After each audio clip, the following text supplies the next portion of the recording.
بسم اللہ الرحمن الرحیم اللہم کل ولیک الحجت ابن الحسن صلواتک علیہ وعلی آبائہ فی خاضہ الساتہ وفی کل سات ولیم و حافظم و قائدم و ناصرم و دلیلن و عینا حتی تسکنہ ارضک طوعا و تمتعہ فیہا طویلا یا رب الحجت بحق الحجت اشف صدر الحجت بظہور الحجت یا رب محمد و آل محمد صلی علی محمد و آل محمد وجل فرجا آل محمد خانوادہ تطہیر پر مل کے بآواز بلند صلوات پڑھیے گا۔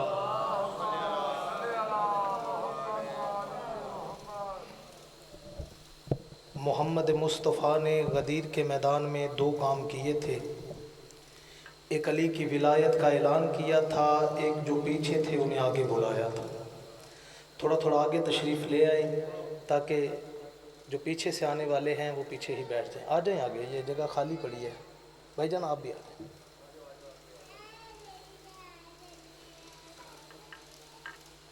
یہ خلا ختم کرتے ہیں، یہ آگے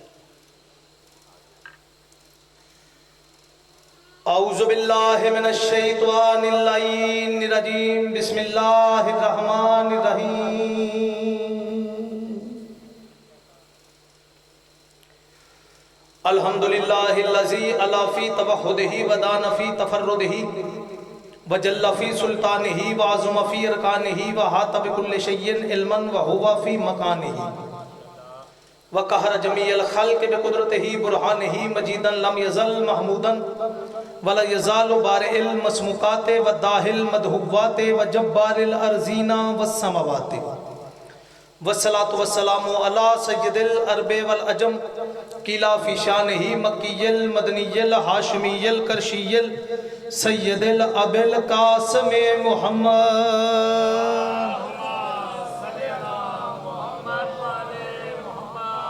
والصلاة والسلام علی صاحب سیف ذوالفقار یسوب الدین صلاة المومنین سیام المومنین امیر المومنین امام المتقین علی ابن ابی طالب صلوات پڑھیے گا مل کے۔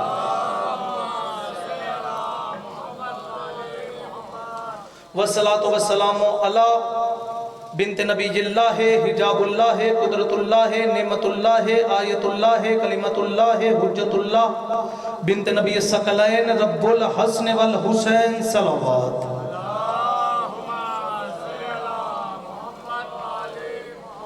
والصلاة والسلام علی منتقم آل اللہ بقیت اللہ حقیقت اللہ ظاہر اللہ باطن اللہ صاحب العصر والزمان صلوات۔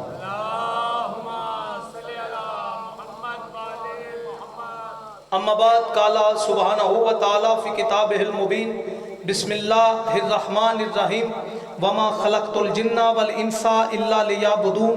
آل محمد کے احسانات کو یاد رکھتے ہوئے اپنی اپنی حاضری بائی نیم لگوانے کے لیے، شہزادی کونین کی آمد کے لیے، گھر پاک کی آبادی کے لیے، حکومت الہیہ جلد قائم ہونے کے لیے، دعاؤں کی قبولیت کے لیے اتنی بلند آواز سے صلوات پڑھیں کہ دعاؤں کی قبولیت کا احساس ہو جائے۔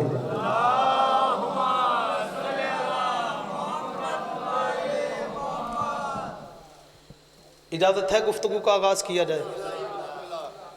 پہلی مرتبہ آپ کی پاکیزہ سماعتوں کی قدم بوسی کرنے کا شرف حاصل ہو رہا ہے، لیکن ایسا ہرگز نہیں کہ ہم ایک دوسرے کو جانتے نہیں ہیں، بلکہ میرا عقیدہ ہے کہ ہماری سب سے پہلی ملاقات اس وقت ہوئی تھی جب میری اور آپ کی روح نے مل کر علی کی ولایت کا اقرار کیا تھا۔ زندہ و سلامت رہیں، سیدہ آپ کو کسی کا محتاج نہ کرے، یا آپ سلامت رہیں۔ بس آپ بہت زیادہ تشریف فرما ہے، مجھ جیسا حقیر پڑ رہا ہے اور آپ سن رہے ہیں۔ میں نے امیر کائنات جیسی ذات کو منبر پہ یہ کہتے ہوئے سنا ہے کہ کاش مجھے ایک مل جائے جسے میں بتاؤں کہ علی کیا ہے۔ مجمع کا کم ہونا کوئی عیب نہیں ہوتا، کم ظرف ہونا عیب ہوتا ہے، اور علی والے تو سارے ہی صاحبان عرفان ہوتے ہیں۔ بالکل ایک لمحہ بھی ضائع کیے بغیر، وقت میں اتنی گنجائش نہیں، اور ویسے بھی میرا عقیدہ ہے ذاکر صاحب کہ وقت اگر آدم کی پہلی سانس سے لے کر کائنات کے آخری آدمی کی آخری ہچکی تک بھی مل جائے تو ابو طالب کے بیٹے کی نالین سے اڑنے والی گرد کا ایک ذرہ بھی بیان نہیں ہو سکتا۔ زندہ و سلامت رہیں۔ پہلی فرصت میں آیت کا ترجمہ وصول کیجئے گا، اس کا شان نزول بیان کر کے میں آپ کو سلام کر جاؤں گا۔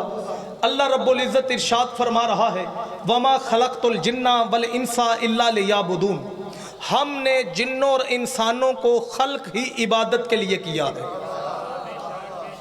جو بول پڑے انہیں میں سلام کر رہا ہوں، جو نہیں پہنچے وہ بھی میری انگلی پکڑیں، میں انہیں چلنے کا فن سکھاؤں۔ رات کے اس پہر میں حسین کے لیے ہی بولا جا سکتا ہے، کیونکہ ہم مانتے اس حسین کو ہیں جو علی کی ولایت کے لیے نیزے کی نوک پر بھی چپ نہ رہا۔ اسی لیے آپ نے پہلی فرصت میں آتے ہی وصول کر لیا، میں بھی آپ کی زحمتیں تمام کرنے لگا ہوں۔ اللہ رب العزت نے ارشاد فرمایا وَمَا خَلَقْتُ الْجِنَّ وَالْإِنسَ إِلَّا لِيَعْبُدُونَ، ہم نے جنوں اور انسانوں کو خلق ہی عبادت کے لیے کیا ہے۔ ایک بندے نے امام جعفر صادق سے پوچھا مولا اس آیت کی تفسیر بیان کیجئے۔ مولا نے فرمایا وَمَا خَلَقْتُ الْجِنَّ وَالْإِنسَ إِلَّا لِيَعْرِفُونَ، اللہ نے جنوں اور انسانوں کو خلق ہی اپنی معرفت کے لیے کیا ہے۔ اس نے کہا مولا معرفت کا مطلب کیا ہوتا ہے؟ مولا نے فرمایا معرفت کا مطلب ہوتا ہے پہچاننا، معرفت کا مطلب ہوتا ہے پہچاننا۔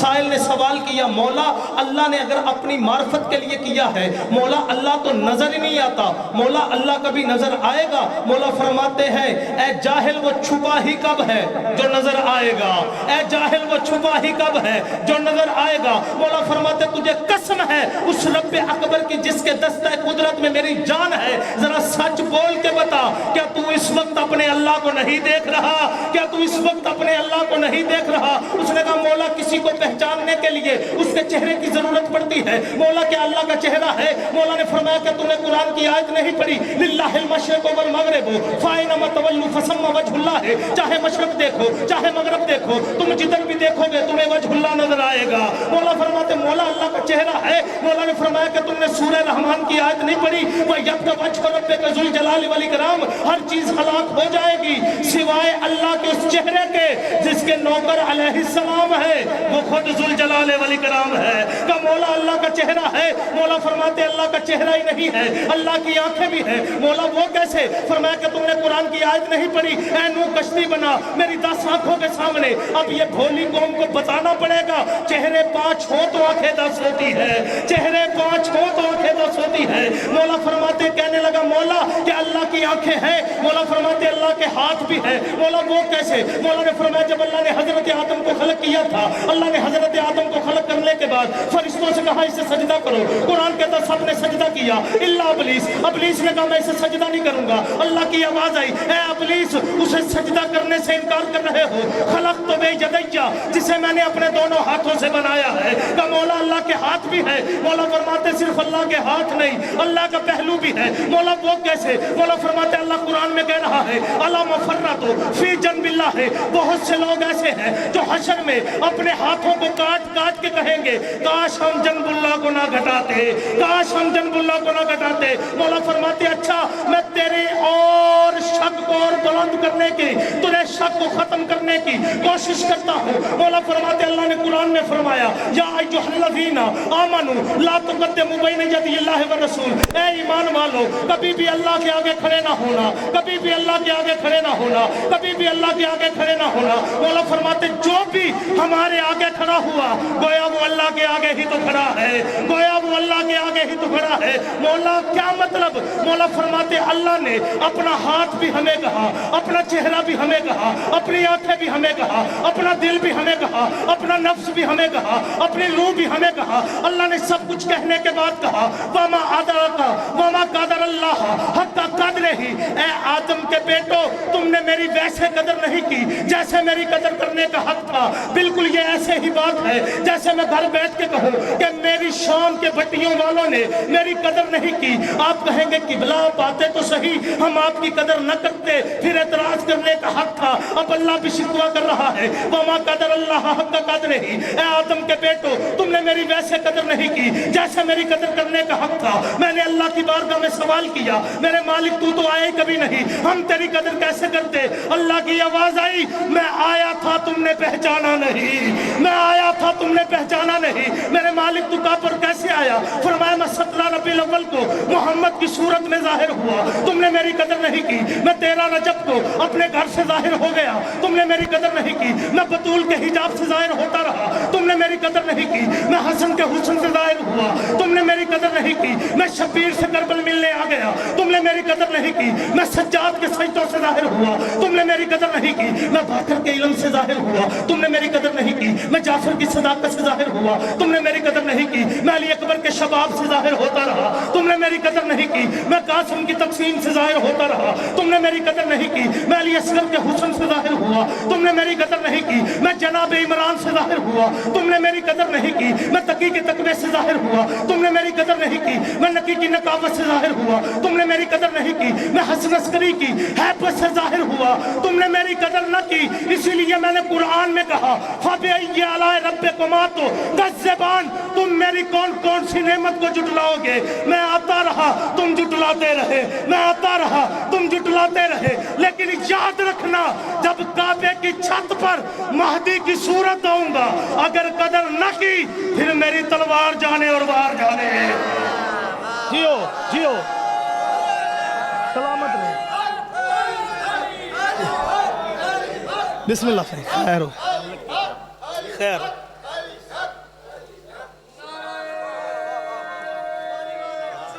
سلامت رہے۔ آل محمد کو کتابوں کی وجہ سے نہ مان، کتاب مخلوق نے لکھی ہے، یہ ہر مخلوق سے پہلے ہے۔ اور ویسے بھی کلندر کبریا کا فرمان ہے، کلندر فرماتے ہر آنکھ کتاب خالی ز ذکر علی ببد، لعنت بر کتاب و صاحب کتاب کن۔ کلندر کہتے ہیں یا علی جس کتاب میں تیرا ذکر نہیں ہوتا اس کتاب پہ بھی لعنت، لکھنے والے پہ بھی لعنت۔ جیو جیو سلامت رہے، آپ جیتے رہیں۔ آواز کھولیں بھائی اس کی، آپ جیتے رہیں۔ چلو آپ بول پڑے، میں اگلا فکرہ بھی کہہ دیتا ہوں۔ کلندر کبریا فرماتے ہیں تسبیح و خارجی کے نہ در ذکر مرتضی، بے گردن سگان جہنم تناب کن۔ کلندر کہتے ہیں یا علی جس تسبیح پہ تیرا ذکر نہیں ہوتا اسے جہنم کے کتے کا پٹا ہونا چاہیے۔ اللہ اکبر اللہ اکبر۔ آپ جی ہیں، سلامت رہے، سامنے آؤ نا میرے، آپ جیتے رہے، آپ جیتے رہے، زندہ و سلامت رہے، زندہ و سلامت رہے۔ لو آپ کی توجہ حاصل ہو گئی۔ سیدہ خدیجۃ الکبریٰ آئیں جناب ابو طالب کے پاس، توجہ ہے کہ نہیں ہے؟ اسلام سے پہلے، بسم اللہ بیٹا، اعلان رسالت سے بھی پہلے بھائی صاحب، سیدہ خدیجۃ الکبریٰ آئی جناب ابو طالب کے پاس، آ کے کہنے لگی یا سید العرب، عرب کے لٹیرے میرا مال لوٹ لیتے ہیں۔ جناب ابو طالب کے دو لقب مشہور تھے ذاکر صاحب، اعلان رسالت سے بھی پہلے، سید العرب اور رب الکعبہ۔ ہائے ہائے ہائے ہائے، جو بول پڑے انہیں میں سلام کر رہا ہوں، جنہیں نہیں سمجھ آئی اللہ کرے انہیں آئے بھی نہ۔ رب الکعبہ کا مطلب ہے کعبے کا رب، رب عربی میں کہتے ہیں مالک کو، کیونکہ چابیاں جناب ابو طالب کے پاس تھیں۔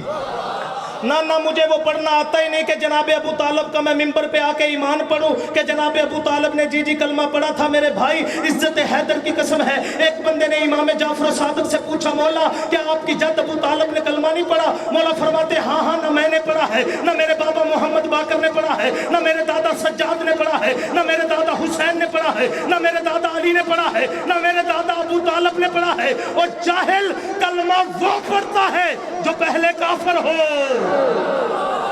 اللہ اکبر اللہ اکبر۔ اتنی دور سے کھڑے ہو کے داد دے رہے ہیں، اندر آ جائیں، آ جائیں اندر۔ صحیح خیر بسم اللہ بسم اللہ، سلامت رہے یا آپ جیتے رہے۔ مجھے ایمان ابو طالب پڑھنا ہی نہیں آتا، کیونکہ ابو طالب کلمہ پڑھنے والے کا نام نہیں، کلمہ پالنے والے کا نام ہے۔ جی ابو طالب کی آغوش ہوتی ہے، ایک طرف مصطفیٰ ہوتے ہیں، ایک طرف مرتضیٰ ہوتے ہیں۔ میں جملہ بدل کے کہتا ہوں، ایک طرف محمد الرسول اللہ ہوتے ہیں، ایک طرف علی ولی اللہ ہوتے ہیں۔ ادھر سے لا الہ الا اللہ کی آواز آتی ہے، ابو طالب تیرا شکریہ، تیری آغوش سے مجھے مکمل کلمہ مل گیا۔ ہائے ہائے ہائے، سلامت رہیں آپ۔ جناب ابو طالب کا لقب کیا مشہور تھا؟ رب الکعبہ، اعلان رسالت سے بھی پہلے۔ یار اللہ کرے یہ جملہ اب تک پہنچ جائے، کیونکہ جناب ابو طالب کے پاس کعبے کی چابیاں تھی، اس لیے جناب ابو طالب کو رب الکعبہ کہا کرتے تھے۔ مشرکین اور کافرین بھی جناب ابو طالب کو یا تو سید العرب کہتے تھے یا رب الکعبہ کہتے تھے۔ اب مجھے نہیں پتا کون سا بندہ ہے جو رات کی سپہر میں اپنے مقدر کی طرح جاگ رہا ہے۔ عزت حیدر کی قسم ہے، علی نے آخری سجدے میں ایک قسم کھائی ہے، فوزتو برب الکعبہ، کعبے کے رب کی قسم، علی کامیاب ہو گیا۔ اب یہ علی جانتے ہیں علی نے اللہ کی قسم کھائی ابو طالب کی۔ اللہ اکبر، اللہ اکبر، اللہ اکبر۔ بی بی خدیجہ الکبریٰ جناب ابو طالب کے پاس آئیں، آگے کہنے لگی یا سید العرب، عرب کے لٹیرے میرا مال لوٹ لیتے ہیں۔ جناب ابو طالب نے سر پہ دست شفقت رکھا، کہا بیٹی ہم کچھ انتظام کرتے ہیں۔ جناب ابو طالب نے اپنے نوکر کو آواز دی، جاؤ سارے عرب میں جا کے اعلان کرو کہ حیدر کرار کا بابا تمہیں اپنے ڈیرے پہ بلا رہا ہے۔ ابو طالب کے حکم پر جوک در جوک لوگ آنے لگے۔ جناب ابو طالب نے اپنے نوکر سے کہا جو بھی آئے اسے پانی بھی پلانا، کھانا بھی کھلانا، انہیں چاہے پتہ نہیں یہ گھر میں بھی میرے بیٹے کی جوتی کا صدقہ کھاتے ہیں۔ سلامت رہے آپ، زندہ و سلامت رہے۔ جناب ابو طالب کے کہنے پر انہیں کھانا پیش کیا گیا۔ جناب ابو طالب کھڑے ہوئے، کیوں بلایا ہے ہمیں؟ جناب ابو طالب کہتے ہیں میں نے تمہیں اس لیے بلایا ہے، تم میں سے کون ہے جو خدیجہ الکبریٰ کا پارٹنر بننا چاہتا ہے؟ سلامت رہیں آپ۔ یہ اس زمانے میں بھائی صاحب ایسے تھا جیسے حبیب بینک والے سے کسی ریڑی والے سے کہا جائے کیا فروٹ کی ریڑی چھوڑ کر میں تمہیں حبیب بینک کا پارٹنر بنا دیتا ہوں۔ جناب ابو طالب نے کیا کہا؟ تم میں سے کون ہے جو خدیجہ الکبریٰ کا پارٹنر بننا چاہتا ہو؟ جو ستوؤں کی ایک مٹھ لائے گا جب قافلہ واپس آئے گا اسے 2 مل جائیں گی، جو ایک بھیڑ لائے گا جب قافلہ واپس آئے گا اسے 2 مل جائیں گی۔ توجہ ہے میری جانب؟ جو ایک اونٹ لائے گا جب قافلہ واپس آئے گا اسے 2 اونٹ مل جائیں گے۔ اس میں مصلحت ابو طالب کیا تھی؟ اگلے روز جب قافلہ نکلا تو ڈاکو نیزے پکڑ کے کھڑے تھے، ہمارا مال جا رہا ہے۔ ہائے ہائے ہائے، ڈاکو خود حفاظت کرنے لگے، پہلے سے زیادہ منافع ہوا۔ بی بی خدیجہ الکبریٰ کچھ دولت لے کے جناب ابو طالب کے پاس آئی، کہا سرکار پہلے سے دگنا منافع ہوا ہے، یہ میری طرف سے آپ رکھ لیجئے۔ جناب ابو طالب نے سر پہ دست شفقت رکھا، کہا بیٹی ہم اجرت لے کر احسان نہیں کرتے۔ بی بی خدیجہ الکبریٰ کہنے لگی سرکار پھر منہ سے کچھ ارشاد فرمائیے۔ توجہ، جناب ابو طالب نے کہا میرا بھتیجا محمد اس وقت جوان ہو چکا ہے، میرا ارادہ ہے کہ اب جب قافلہ جائے تو قافلے کا سالار بن کے وہ جائے۔ بی بی خدیجہ الکبریٰ نے کہا کہ آپ کل میرے محل پہ لے کے آ جائیے گا۔ توجہ میری جانب رکھیے گا۔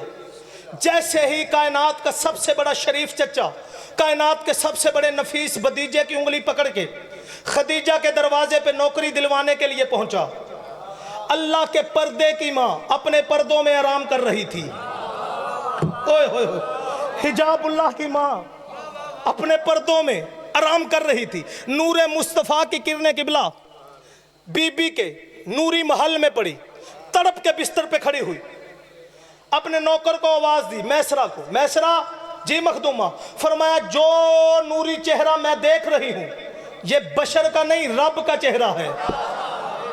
سلامت رہیں، یہ وہی چہرہ ہے جو بچپن میں میرے خوابوں میں آیا کرتا تھا۔ دنیا قبلہ ہم پہ اعتراض کرتی ہے شیعہ شان رسالت نہیں پڑھتے، جیسی ہم پڑھتے کائنات میں کسی کو آتی نہیں، کیونکہ دنیا نے رسول لیا مولوی سے، ہم نے لیا مولا سے۔ وجہ یہ ہوتی ہے کہ رسول سنتے ہم سے، علی سنتے ہم سے، رسول سنتے اپنے بندوں سے، وہ گھٹاتا ہی اتنا ہے، جب علی ہم سے سنتے ہیں تو کہہ دیتے ہیں جی یہ بڑھا دیتے ہیں۔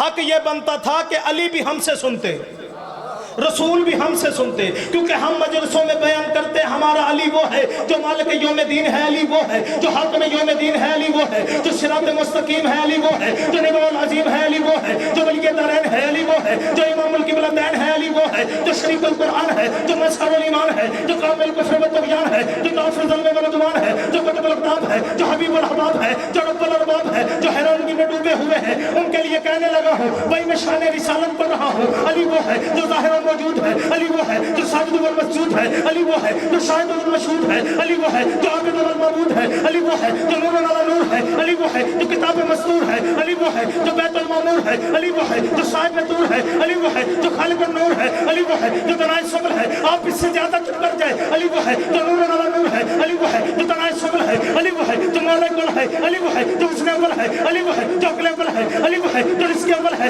علی وہ ہے جو آدم کی توبہ قبول کرنے والا ہے، جو نوح کی کشتی کنارے لگانے والا ہے، جو موسیٰ کو جل میں دکھلانے والا ہے، علی وہ ہے جو عیسیٰ کو آسمان پہ بٹھانے والا ہے، علی وہ ہے جو پھولوں کو خوشبو دیتا ہے، علی وہ ہے جو پھلوں کو رس دیتا ہے، علی وہ ہے جو زلیخا کو جوانی دینے والا ہے، علی وہ ہے جو سمندر کو روانی دینے والا ہے، علی وہ ہے جو یعقوب سے یوسف ملانے والا ہے، علی وہ ہے جو حاجت روا ہے، علی وہ ہے جو شیر خدا ہے، علی وہ ہے جو خدا کا خانہ ذات ہے، علی وہ ہے جو محمد کا داماد ہے، علی وہ ہے جو جبریل کا استاد ہے، علی وہ ہے جو ولی اللہ ہے، جو عظم اللہ ہے، جو لسان اللہ ہے، جو کلمات اللہ ہے، جو حقیقت اللہ ہے، جو ظاہر اللہ ہے۔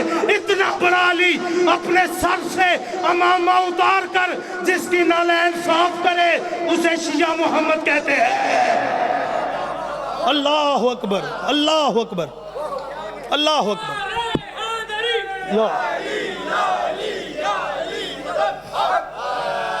بتا آخری جملوں پر نور مصطفیٰ کی کرنیں پڑی، بی بی تڑپ کے بستر پہ کھڑی ہوئی، کم ایسرا آج کے بعد نہ تو نے بوری اٹھانی ہے نہ رکھنی ہے، تیرا صرف ایک ہی کام ہے، نہ اٹھو کو چارہ ڈالنا ہے نہ پانی پلانا ہے، تو نے صرف ایک کام کرنا ہے۔ ان کی ادائیں، یہ چلتے کیسے ہیں، یہ رہتے کیسے ہیں، یہ پیتے کیسے ہیں، یہ سوتے کیسے ہیں، تو نے آ کر بس مجھے وہ بتانی ہے۔ یمن سے قافلہ واپس آیا، ذاکر صاحب توجہ، یمن سے قافلہ واپس آیا، بی بی کی نظر میسرہ پہ پڑی، بی بی آواز دے کے کہتی میسرہ کوئی عیب ہے تو بیان کر۔ میسرہ کہتا بی بی آپ جانتی ہمارے والے جب سفر کرتے ہیں ہمارے بدن پہ پسینہ آتا ہے، اس پسینے میں بدبو پیدا ہو جاتی ہے، اس بدبو کو دور کرنے کے لیے ہمیں عنبر و کستوری کی ضرورت پڑتی ہے۔ بی بی کعبے کے رب کی قسم ہے جب سے یہ ہمارے ساتھ قافلے میں چلے ہیں نہ عنبر کی ضرورت پڑی ہے نہ کستوری کی ضرورت پڑی ہے، ان کا پسینہ عنبر سے اعلیٰ ہے، کستوری سے بہترین ہے۔ بی بی کہتی میسرہ کوئی عیب ہے تو بیان کر۔ میسرہ کہتا بی بی آپ جانتی ہیں ہمارے والے جب سفر کرتے ہیں ہمیں جنگلوں میں رات پڑ جاتی ہے، بی بی رات کی تاریکی کو دور کرنے کے لیے ہمیں شمع جلانے کی ضرورت پڑتی ہے۔ بی بی کعبے کے رب کی قسم ہے جب سے یہ قافلے میں ہمارے ساتھ چلے ہیں بی بی ان کا چہرہ رات میں بھی سورج والا کام دیتا ہے۔ بی بی کہتی میسرہ کوئی عیب ہے تو بیان کر۔ میسرہ کہتا بی بی آپ جانتی ہے جب بھی کوئی رات کو سوتا ہے صبح اٹھتے ہی اسے تھوڑے سے پانی کی ضرورت پڑتی ہے تاکہ چہرے کی دھول کو دور کر سکے۔ بی بی انہوں نے بھی اپنے چہرے پہ پانی ڈالنا شروع کیا، بی بی نیچے گرنے والا ہر قطرہ کوئی یاقوت بن گیا، کوئی عقیق بن گیا، کوئی فیروزہ بن گیا، کوئی یمنی بن گیا۔ بی بی کہتی میسرہ کوئی عیب ہے تو بیان کر۔ میسرہ کہتا بی بی ہم دھوپ میں سفر کرتے تھے، بی بی کعبے کے رب کی قسم ہے ان کے سر پہ ایک سفید بادل کا ٹکڑا سایہ کرتا تھا، یہ ادھر ہوتے تھے بادل ادھر ہو جاتا تھا، یہ ادھر ہوتے تھے بادل ادھر ہو جاتا تھا۔ بی بی کہتی میسرہ کوئی عیب ہے تو بیان کر۔ میسرہ کہتا بی بی راستے میں ایک کنواں آتا تھا جس کا پانی زہر سے زیادہ کڑوا تھا، بی بی ہم نے آگے نے بتایا کہ ان کا پانی زہر سے زیادہ کڑوا ہے، بی بی انہوں نے اپنا لعاب دہن پھینکا، شہد شرمانے لگا۔ بی بی کہتی میسرہ کوئی عیب ہے تو بیان کر۔ بی بی میسرہ کہتا بی بی آپ جانتی ہیں کہ عرب کے جانور بڑے ذلیلے ہیں، بی بی جیسے ہی کوئی بھی درندہ انہیں دیکھتا تھا سجدے میں سر رکھ کے کہتا تھا سبحان ربی الاعلیٰ و بحمدہ۔ بی بی کہتی میسرہ کوئی عیب ہے تو بیان کر۔ میسرہ کہتا بی بی سارے عرب میں ہاشمیوں سے زیادہ بہادر کوئی نہیں، ان ہاشمیوں میں عبداللہ سے زیادہ حسین کوئی نہیں، عبداللہ کی اکلوتی نشانی کو محمد کہتے ہیں۔ جیو سلامت رہیں آپ جیتے رہیں، وقت ہوتا مان لیتی دنیا آل محمد کی ولایت کو۔ ہم 1400 سال سے صرف اس بات پر رو رہے ہیں، جسے ساری زندگی عین اللہ نے نہیں دیکھا تھا وہ شرابی سے گفتگو کر رہی تھی۔ اجرکم من السیدہ۔ بھائی نے کہا ہے کہ پاک معصومہ کے در برآمد کروانے۔ عزادارو، حسین علی اکبر سے محبت کرتے تھے۔ پتہ نہیں کون سا بندہ ہے جو رات کے اس پہر میں ماتم کرنے کی نیت سے آیا ہوا ہے۔ عزادارو، حسین بادشاہ علی اکبر سے محبت کرتے تھے۔ لے آؤ قرآن اور میرے سر پہ رکھو، جو حسین علی اکبر سے محبت کرتا تھا نا، وہ پاک معصومہ سے مودت کرتا تھا۔ محبت میں قتل کیا جاتا ہے، مودت میں قتل ہوا جاتا ہے۔ حسین کبھی بھی نہ مرتا۔ شمر کے خنجر میں اتنی پاور ہی نہیں تھی کہ حسین کو ذبح کر دا۔ عزاداروں، میرے سر پہ قرآن رکھو، شبیر اس وقت ذبح ہوا ہے جب لاشہ شبیر پر حسین کی بیٹی پہنچی اور شمر نے پہلا تماچا مارا۔ اجرکم من السیدہ، اجرکم من السیدہ۔ عزاداروں، مر جاتا یہ فکرہ نہ پڑتا۔ میں نے آج تک حسین کے بیٹی کی تماچے والی روایت نہیں پڑھی، لیکن عزاداروں چھپایا بھی نہیں جا سکتا۔ عزاداروں، حسین بادشاہ کے لاشے پہ جب معصومہ پہنچی تھی، اس وقت شمر نے کہا تھا حسین بیٹی کو کیوں بلایا ہے؟ شبیر رو کے کہتے ہیں اے ظالم، تو جانتا نہیں مشکل وقت میں بیٹیوں کو بلایا نہیں جاتا، وہ خود آ جاتی ہے۔ اجرکم من السیدہ، اجرکم من السیدہ، اجرکم من السیدہ۔ عزاداروں، میں روایت پڑھوں گا، وہی روایت پڑھوں گا جو در کی روایت ہے، لیکن اس سے پہلے میں ایک بات کرنا چاہتا ہوں۔ مجھ سے پہلے میرے بھائی بھی پڑھ رہے تھے۔ مولا سجاد سے کسی نے پوچھا مولا آپ خون کیوں روئے؟ میں نے پڑھ دیا، آپ نے سن لیا۔ امام صبر کا بھی امام ہوتا ہے۔ امام خون کیوں روئے؟ مولا شہادت تو آپ کا ورثہ ہے۔ حسین کا بیٹا رو کے کہتا ہے شہادت ہمارا ورثہ ہے، کیا پپھیوں کے ساتھ بازاروں میں جانا بھی ہمارا ورثہ ہے؟ عزاداروں، اس نے سوال کیا مولا آپ خون کیوں روئے؟ مولا فرماتے علی اکبر کے جگر میں برچھی لگی، میں پانی رویا۔ قاسم کے ٹکڑے ہو گئے، میں پانی رویا۔ اونو محمد مارے گئے، میں پانی رویا۔ عباس کے بازو کٹ گئے، میں پانی رویا۔ مولا خون کیوں روئے؟ حسین کا بیٹا ماتم کر کے کہتا میں معصومہ کے سوالوں کی وجہ سے خون رویا۔ میری بہن مجھ پہ سوال ایسے کرتی تھی کہ میری آنکھوں سے وہ خون بن کے بہ گیا۔ مولا وہ کیا سوال کرتی تھی؟ مولا سجاد رو کے کہتے ہیں میری بہن مجھ پہ کبھی سوال کرتی سجاد بھیا یہ پرندے کہاں کو جا رہے ہیں؟ میں کہتا معصومہ اپنا رزق لینے جا رہے ہیں۔ جب شام کا وقت ہوتا میری بہن مجھ پہ سوال کرتی سجاد بھیا یہ پرندے اب کہاں کو جا رہے ہیں؟ میں رو کے کہتا معصومہ یہ اپنے اپنے گھروں کو جا رہے ہیں۔ حسین کی بیٹی ماتم کر کے کہتی سجاد بھیا ہر کسی کا گھر ہے، کیا ہمارا گھر کوئی بھی نہیں؟ اجرکم من السیدہ، اجرکم من السیدہ۔ عزادارو، مولا فرماتے ہمارے مصائب میں ایسے رویا کرو جیسے جوان بیٹے کے لاشے پر ضعیفہ مار ہوتی ہے۔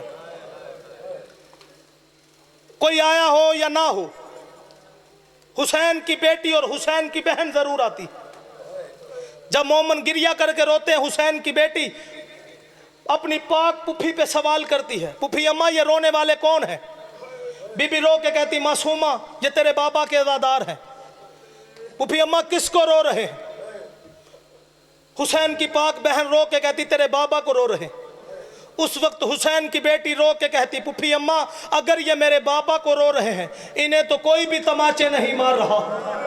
اجرکم من السیدہ۔ عزادارو، مولا سجاد فرماتے ہیں کبھی میری بہن مجھ پہ سوال کرتی سجاد بھیا یہ جتنے لوگ اونٹوں پہ سوار ہوتے ہیں یہ اونٹوں کی پشت پہ تازیاں نہ مارتے ہیں، اونٹوں کے منہ پہ کیوں نہیں مارتے؟ حسین کا بیٹا ماتم کر کے کہتا کیونکہ ہمارے نانا کی حدیث ہے جانوروں کی پشت پہ تازیاں نہ مارو، ان کے منہ پہ نہ مارو، یہ اپنے منہ سے اللہ کی تسبیح بیان کرتے ہیں۔ عزادارو، حسین کی بیٹی ماتم کرتے کہتی سجاد بھیا پھر شمر سے کہہ دے اور میری پشت پہ تازیاں نہ مارے، میرے منہ پہ نہ مارے، میں غازی کی تسبیح ہوں، میں حسین کی۔ اجرکم من السیدہ، اجروں کو میں نے سیدہ، اجروں کو میں نے سیدہ. عزادارو بالکل قریب سے شمر جنگ نہروان کا قیدی تھا.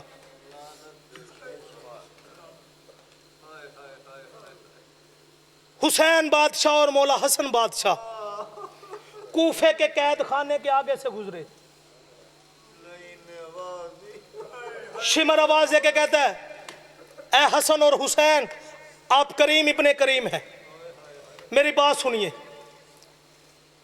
حسن نے کہا حسین آجا، اس سے ہمارا کیا تعلق؟ یہ فکرہ سننا تھا. غریب کربلا نے ماتم کر کے کہا حسن تو جا، میرا اس سے تعلق ہے. عزادارو حسین چلتے چلتے شمر کے جیل خانے کے آگے آئے. حسین آ کے پوچھتے شمر بتا کیا بات ہے؟ شمر ہاتھ باندھ کے کہتا مولا آپ کے بابا نے مجھے قیدی کیا ہے، میں جنگ نہروان کا قیدی ہوں، ذرا بابا سے التجا کیجئے کہ وہ مجھے رہا کر دے. بابا سے التجا کیجئے وہ مجھے رہا کر دے. بابا سے التجا کیجئے وہ مجھے رہا کر دے. عزادارو علامہ باقر مجلسی لکھتے ہیں کہ یہ جملہ سننا تھا، حسین سے چلا نہ گیا. حسین دیواروں کا سہارا لیتے لیتے بابا کے ممبر کے سامنے گئے. جا کے کہتے ہیں بابا میں نے آج تک آپ سے کچھ نہیں مانگا، بابا آج ایک چیز مانگنے آیا ہوں. حسین تو جو مانگ میں کائنات تجھے عطا کر دوں گا. حسین نے بابا کے سامنے ہاتھ باندھے. ہاتھ باندھ کے حسین نے کہا بابا میں کہہ رہا ہوں شمر کو رہا کر دیجئے. حسین تو شمر کو جانتا ہے کہ مولا میں جانتا ہوں، لیکن میں جو کہہ رہا ہوں شمر کو رہا کر دیجئے. عزادارو علی کی آواز آئی اے مالک اشتر سارا قید خانہ خالی کر دے. اور میرے حسین نے کبھی مجھ سے کچھ نہیں مانگا. عزادارو یہ جملہ سننا تھا. علی الحسین کی طرف دیکھ کے کہتے ہیں اے شبیر قید خانے کے دروازے کے آگے کھڑے ہو جا، لیکن یہ بات شمر کو یاد ضرور کروانا. عزادارو سارے قیدی گزرتے رہے. حسین قید خانے کے آگے کھڑے ہو گئے. عزادارو شمر گزرنے لگا. حسین نے شمر کا ہاتھ پکڑا، ہاتھ پکڑا. شمر کہنے لگا مولا کیا میں آزاد نہیں ہوں؟ حسین رو کے کہتے ہیں تو کیا تیری وجہ سے پورا قید خانہ خالی ہے، لیکن شمر میں نے تجھے روکا اس لیے ہے اگر بھوکا ہے تو کھانا کھلاؤ، پیاسا ہے تو پانی پلاؤ، اگر پیسے نہیں ہے تو پیسے دو. عزاداروں میں فکرہ ماتم کا کہنے لگا ہو. شمر کہتا مولا مجھے کچھ نہیں چاہیے. حسین فرماتے ہیں شمر پھر ایک لحظے کے لیے ادھر رک. حسین سین تطہیر میں گئے، ہو کے واپس آئے. شمر نے ہاتھ آگے کیا، حسین نے ہاتھ پہ ایک رومال رکھا، رومال رکھنا تھا. شمر کہتا مولا یہ کیا ہے؟ حسین فرماتے ہیں یہ کھول کے دیکھ. جیسے شمر نے کھولا دو چھوٹے چھوٹے دور تھے، دو چھوٹے چھوٹے دور تھے. عزادارو شمر کہتا مولا یہ کیا ہے؟ حسین رو کے کہتے ہیں کہ میں جانتا ہوں تیری ایک چھوٹی سی بیٹی ہے، یہ میری طرف سے اسے تحفے میں دے دینا، لیکن شمر یاد رکھنا اور دشمنی بیٹوں سے ہوتی ہے بیٹیوں سے نہیں. عزادارو شمر کہتا ہے جب سارے مارے گئے میں حسین کے خیمے میں گیا، میں نے دیکھا ایک چھوٹی سی بچی ہے جس کے کانوں میں در ہے. میں نے جب در کھینچنے کا ارادہ کیا اس بچی کی آواز آئی شمر وہ وقت یاد کر جب بابا نے کہا تھا اور دشمنی بیٹوں سے ہوتی ہے بیٹیوں سے نہیں. عزادارو شمر کہتا ہے میں نے در کھینچے، بچی زمین سے بلند ہوئی اور ماتم کر کے کہتی ہے چچا غازی، چچا غازی. لعنت اللہ علی القوم الظالمین. بس یعلم الذی ظلم و منقلب. اللہ اجرکم من اللہ مالک اور تاثیر عطا فرمائے، بخت بلند فرمائے. در لے لو نہ مجھ کو تماچے مارو، میں ایک یتیم